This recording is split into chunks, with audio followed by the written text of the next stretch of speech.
안녕하세요. 반갑습니다. 오늘도 해성교회 온라인 주일 가정예배 나오신 모든 분들을 진심으로 환영합니다. 오늘 저희가 주일 예배를 마치고 저녁에서 함께 집에서 시간을 보낼 때에 무엇보다 예배하고 주일을 마무리할 수 있도록 또 우리 가정에서 예배하는 귀한 시간 모든 분들을 진심으로 환영합니다. 함께 시간에 오늘 순서지를 다 준비하셨지요?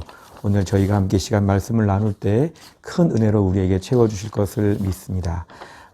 우리 안쪽에 보시면 첫 번째, 가족들의 동의, 사랑의 초대가 있습니다. 모두가 다 기쁘게 예배에 참석하기로 동의하십니까? 예, 감사합니다. 우리 찬송가 295장 찬양 드리겠습니다. 295장입니다. 큰 죄에 빠진 나를 주 예수 건지사 그 넓은 품에 다시 품으신 은혜는 저 바다보다 깊고 저 하늘보다 높다. 그 사랑 영원토록 나 찬송하리라. 날로 더욱 귀하다. 날로 더욱 귀하다. 한이 없이 넓은 우리 주의 사랑 날로 더욱 귀하다. 옛날에 유대 땅에 주 예수 다닐 때 그 은혜 받으려고 큰 무리 모였네. 눈 먼 자 병든 자를 다 고쳐주셨으니 나 같은 죄인까지 그 은혜 받도다. 날로 더욱 귀하다.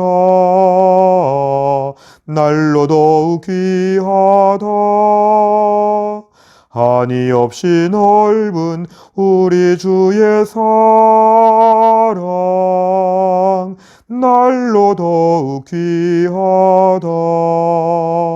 주 크신 사랑으로 만 백성 위하여 그 십자가의 고난 다 받으셨으니 그 속죄 받은 성도 큰 소리 함께 높여 온 천지 울리도록 주 찬송하리라.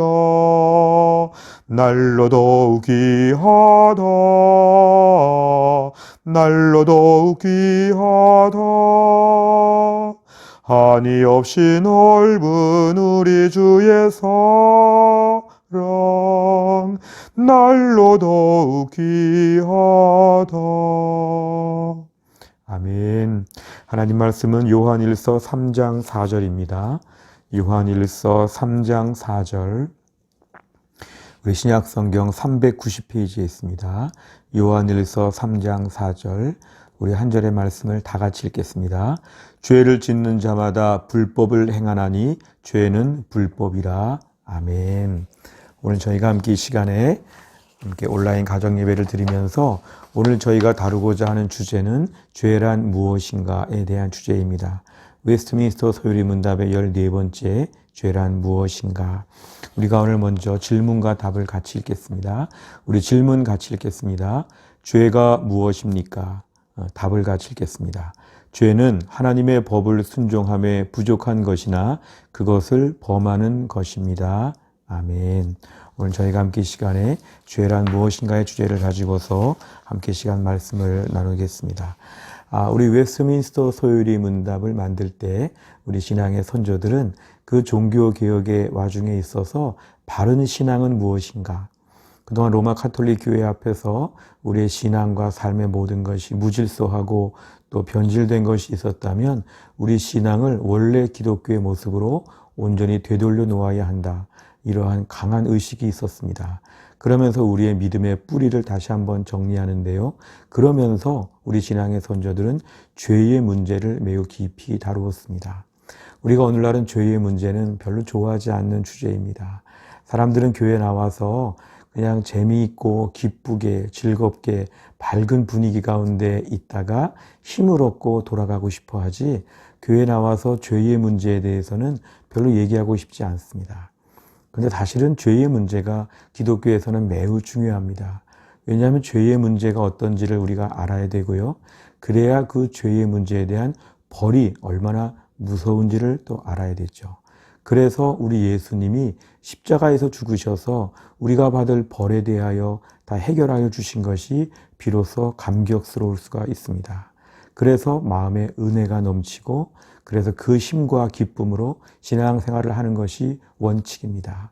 현대 자유주의 기독교나 잘못된 신앙은 교회 나와서 그냥 재미있게 놀다가 집에 가는 것으로 교회를 생각하고 있기 때문에 사실은 코로나 시기에 많이 무너질 수 있습니다. 그리고 코로나 때를 견딜 수가 없습니다. 교회 나와서 바른 신앙을 배워야 되는데, 바른 신앙의 출발점을 우리 믿음의 선조들은 죄의 문제로 보았습니다. 오늘 저희가 이 시간에 죄의 문제를 같이 다루려고 할 때에 죄의 문제는 내가 별로 반갑지 않다, 이런 마음을 갖는 분이 계실지는 모르지만, 사실은 죄의 문제를 잘 배우게 될 때 복음을 알게 되고 우리 신앙생활이 은혜로운 토양으로 바뀌어질 수가 있습니다.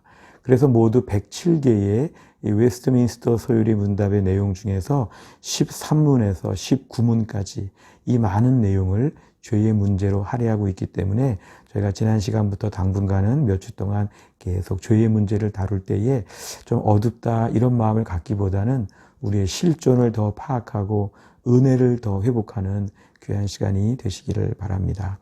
그래서 우리는 신앙생활하면서 나 자신을 죄인으로 인정할 때 하나님이 고맙고 십자가의 은혜가 감격스럽습니다. 사도 바울은 디모데전서 1장 15절에서 이렇게 고백합니다. 미쁘다 모든 사람이 받을 만한 이 말이요, 그리스도 예수께서 죄인을 구원하시려고 세상에 임하셨다 하였도다. 죄인 중에 내가 괴순이라. 사도 바울은 그렇게 믿음으로 살고 주를 위해서 열심을 다해 섬겼음에도 불구하고 자신을 죄인으로 고백하고 죄인 중에 괴수라고 고백합니다.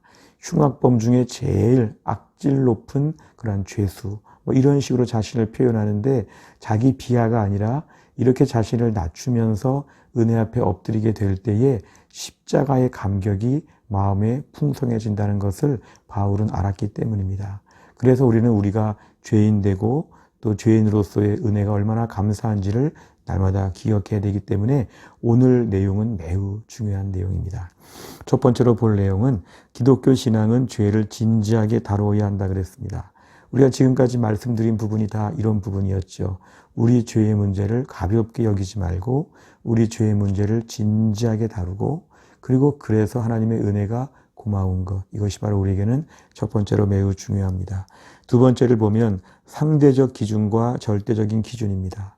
우린 죄를 얘기할 때 항상 기준점이 참 중요합니다. 죄의 기준점이 매우 낮은 사람에게는 웬만한 일은 다 죄가 아니라고 합니다. 피곤하니까 그랬다, 가난하니까 그랬다, 속상해서 그랬다, 이런 식으로 이유를 대다 보면 죄의 기준은 매우 낮아지기 때문에 사실은 모든 사람이 다 통과할 수 있는 것이죠. 죄인이 별로 없지요. 다 이해가 되는 문제들이죠. 그러나 죄의 기준이 매우 높다고 하면 이건 그 죄를 통과할 수 없기 때문에 많은 사람이 죄의 문제에서 걸리게 됩니다. 범법자가 되는 것이죠. 그래서 많은 사람들은 죄의 기준이 높고 낮은 거에 따라서 죄를 구별할 수 있다는 생각을 가지고 죄에 대한 상대적인 기준점을 가지려고 합니다. 어느 도로는 학교 앞이면 시속 30km 이하로 가야 된다. 또 어떤 길은 50km, 어떤 고속도로는 100km, 어떤 데는 110km, 이렇게 다 기준이 다른 것처럼 우리가 오늘날 죄의 기준이 다 다르니까 우리 죄라는 것에 대하여 특별하게 말할 수 없다. 우리나라에서는 죄가 돼도 당신의 나라에서는 죄가 안 된다. 이런 식으로 해서 계속해서 죄에 대한 기준을 모호하게 하지만 성경은 분명하게 말합니다. 죄에 대한 기준은 절대적인 기준이 있다. 그 기준은 하나님의 말씀이다. 이것입니다. 세상의 도덕과 윤리, 우리 문화, 상황, 많은 것들이 죄의 기준을 상대화하지만 우리는 성경의 기준을 가지고 매우 분명하게 말해야 합니다. 요즘 이슈가 되는 동성애 문제도 마찬가지입니다. 서구 유럽에서 선진국에서 많은 나라가 이걸 받아들인다고 해서 우리도 받아들여야 된다? 사실은 많은 사람들이 주장하고 있지만 성경의 기준에 의하면 이거 옳지 않은 것이죠. 하나님의 기준에 의해 잘못된 것은 잘못되었다고 말하는 것이 바로 죄의 성격입니다. 그래서 우리 죄는 개인적인 관계, 나의 호흡부로 문화적인 차이에도 불구하고 절대적인 기준, 하나님 말씀에 비추어 봤을 때 죄가 되면 죄다. 이렇게 말하는 용기가 필요하고 이런 기준점이 필요합니다. 경찰서에 가거나 교도소에 가거나 전과 기록이 있거나 그렇지 않더라도 하나님이 보는 기준에 의해서 죄가 되는 행위들이 있다면 이것을 어겼을 경우에는 다 죄인이 됩니다. 세상에서 볼 때 윤리적으로, 도덕적으로, 사회적으로 어느 정도 수준이 되는 사람들을 존경하고 대단하다고 얘기하지만 그 사람들이 하나님의 법의 기준에 따르지 못하면 다 죄인입니다. 하나님의 기준에 따르지 못하면 다 죄인이 되는 것. 이게 바로 성경에서 말하는 죄의 특성입니다. 그래서 우리는 그동안 가지고 있던 고정관념, 내가 세상에서 그럭저럭 잘 살아왔다든지 아니면 나는 세상에서 별로 범법자가 된 적이 없었다든지 이런 식의 자기 만족과 자기 편의적인 모든 기준들을 버리고 성경을 통해서 하나님의 기준에 어겼는지 이 부분에 대하여 매우 민감해질 필요가 있습니다. 오늘 세 번째는 죄의 두 가지 분류인데요. 죄의 두 가지 분류는 부족함과 위반함. 오늘 답변을 보시면 하나님의 법을 순종함에 부족한 것이나 그것을 범하는 것, 이것입니다. 우선 부족함이라는 것은 이것이죠. 하나님 말씀을 나름대로 지키려고 했는데 100점짜리가 나오지 않았다는 것입니다.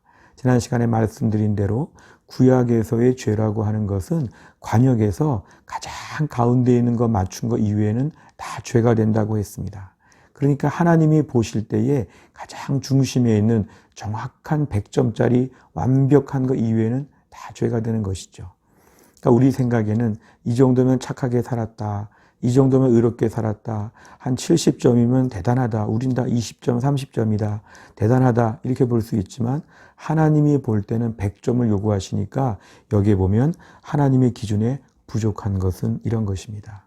아무리 착해도, 아무리 의로워도, 아무리 선한 일을 많이 해도 하나님이 원하시는 만큼 못하면 다 죄인이 된다는 것입니다. 두 번째는 위반이 대한 것인데요. 위반이라는 건 좀 더 의지적으로 이걸 어긴 것이죠. 하나님을 하나님으로 섬기지 않으면 하나님 말씀에 대하여 존중하지 않기 때문에 하나님 말씀에 대하여 일부러 어깁니다. 왜냐하면 하나님 말씀을 지키려는 마음보다는 내가 더 중요하기 때문에 하나님의 기준과 내 기준, 내 원하는 대로 살고 싶다. 그냥 오늘 하고 싶은 대로 그냥 해버리는 것이죠. 이거는 하나님 말씀을 위반하는 것입니다. 그래서 이것도 더 적극적인 의미, 아까의 부족함은 좀 더 소극적인 의미, 결론적으로 볼 때는 이것이 다 죄가 된다는 것입니다. 하나님 말씀의 기준에 의해서 야고보서 4장 17절에 보니까 그러므로 사람이 선을 행할 줄 알고도 행하지 아니하면 죄니라. 하나님 말씀에 대하여 정면으로 어긋난 것. 새로 법이 바뀌었는데 그 법을 알면서도 그 법을 어기는 것처럼 우리 안에 일부러 하나님 말씀을 어기는 분명한 말씀이 선포되었는데 내가 불순종하는 것, 반복적으로 불순종하는 것, 내가 천국은 간다고 하면서 불순종을 계속하는 사람을 보면 그 사람의 믿음은 점검받아야 됩니다. 하나님의 진정한 자녀는 의지적으로 반복적으로 계속 불순종할 수가 없습니다. 불순종하는 그 마음은 어찌 보면 나의 구원이 정말 확실한가에 대해서 다시 한번 돌아봐야 될 매우 진지하고 심각한 문제입니다. 그래서 하나님의 백성은 하나님 말씀 앞에서 순종하는 마음을 가진다. 이게 매우 중요합니다. 그래서 말씀에 대한 지식과 훈련인데요. 우리가 오늘 죄란 무엇인가를 볼 때 헌법이나 민법이나 세상에 이렇게 법률들을 공부하는 것, 이것이 아니라 하나님 말씀을 진지하게 공부해야 됩니다. 하나님 말씀을 깊이 있게 공부해야 됩니다. 하나님 말씀을 공부하면서 말씀에서 우리에게 죄가 되는 게 뭔지, 하나님 싫어하시는 게 뭔지, 하나님 뭘 기뻐하시는지에 대하여 끊임없이 말씀해 주시기 때문에 하나님 말씀의 기준을 자꾸자꾸 배워야 합니다. 사실 우리가 무슨 운동선수의 코치나 감독들을 보면은요, 계속 법이 바뀌는 것들을 연구하죠. 기업도 기업과 관련된 법이 바뀐다고 하면 계속 그 법을 연구해야 되죠. 하나님 말씀은 바뀌지는 않는데 하나님 말씀을 더 많이 아는 것이 필요합니다. 하나님 말씀을 많이 훈련해야 됩니다. 하나님 말씀을 깊이 있게 묵상하는 법을 배워야 됩니다. 우리가 어떤 경우에 세상에 많은 법을 알고 세상에 많은 지식과 상식이 풍성한데 정작 성경에서 하나님 원하시는 거, 오늘 요구하시는 거, 하나님이 정말 나에게 간절하게 명령하시는 게 무엇인지를 모를 때가 많습니다. 세상에 지식이 많은데 하나님에 대한 지식이 적으면 이건 참 안타까운 것입니다. 우리의 지혜와 지식을 동원해서 하나님 말씀을 꾸준히 공부해야 됩니다. 풍성하게 하나님 말씀을 공부해야 되고, 그래서 우리가 신앙적인 가치관으로 이것이 익숙하게 훈련되어야 합니다. 하나님 말씀에 훈련되고 하나님 법에 훈련되게 되면 나중에 이것이 자연스럽게 판단력과 분별력으로 우리에게 세워질 수가 있습니다. 그래서 우리가 하나님 말씀을 꾸준히 연구하는 태도, 이것이 우리에게 매우 중요합니다. 우리가 오늘의 말씀을 통해서 하나님 앞에서 죄가 무엇인지를 깨닫기 위해서 하나님 말씀을 더 많이 연구하고 이 죄의 문제를 해결하는 방법은 말씀에 대한 지식과 훈련이 너무도 중요하다. 오늘 말씀을 통하여 이런 부분에 잘 무장될 수 있기를 바랍니다. 이렇게 우리가 주일 저녁마다 하나님 말씀을 차근차근히 배워가면서 우리의 가치관이 바뀌고 우리의 인생의 태도가 바뀌고 말씀이 우리 심령 속에 녹아드는 역사, 이것이 너무도 중요합니다. 이런 축복을 우리 모두 다 받을 수 있기를 간절히 바랍니다. 기도하겠습니다. 하나님 아버지 감사합니다. 오늘도 우리에게 귀한 말씀을 주신 것 감사합니다. 무엇보다 하나님 죄가 무엇인가를 깨닫게 하셨는데 하나님의 기준을 어긴 것, 하나님 말씀을 어긴 것이 죄라고 하였습니다. 철저하게 우리가 오늘도 하나님 말씀으로 무장되게 하여 주옵소서. 내가 하고 싶은 대로 또 세상에서 원하는 기준에 따라서 이렇게 살지 아니하고 하나님 말씀을 연구하고 묵상하는 가운데 하나님의 법에 합당한, 그래서 죄의 문제를 바르게 알고 날마다 이 죄를 멀리하며 하나님을 기쁘시게 하는 존귀한 삶이 될 수 있도록 하나님이 함께하여 주옵소서. 아버지 하나님 간절히 기도하옵는 건 또 한 주간 동안도 믿음으로 살게 하여 주시고 하나님이 싫어하시는 죄를 멀리하는 가운데 하나님을 기쁘시게 하는 새로운 한 주간이 되게 하여 주옵소서. 감사드리며 예수님의 이름으로 기도하옵나이다. 아멘. 함께 시간에 함께 예배드리신 모든 분들을 진심으로 환영하고 또한 격려하고 싶습니다. 다음 한 주간 동안도 믿음으로 승리하시길 바랍니다. 감사합니다.